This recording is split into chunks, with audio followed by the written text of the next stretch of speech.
10 நிமிஷத்தில் ஒரு குழம்பு ரெடி பண்ணணுமா? அப்போ இந்த குழம்பு ட்ரை பண்ணி பாருங்க. டேஸ்ட்டுமே அல்டிமேட்டாக இருக்கும்.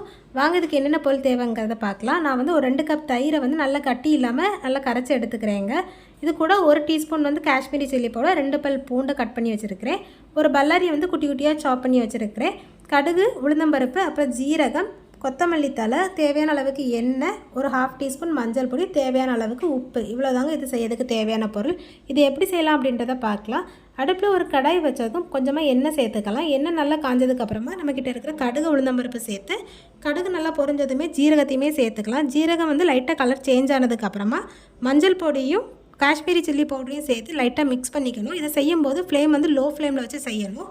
கட் பண்ணி வச்சுருக்கிற பூண்டு, பல்லாரி, உப்பு சேர்த்து ஒரு 2 மினிட்ஸ் நல்லா மிக்ஸ் பண்ணதுக்கு அப்புறமா நம்மக்கிட்ட இருக்கிற கெட்டியான தயிரையும் ஊற்றி கொத்தமல்லி தலையும் வச்சு நல்லா மிக்ஸ் பண்ணோம் அப்படின்னா அந்த தயிர் குழம்பு ஈஸியாக நமக்கு ரெடி ஆயிருங்க.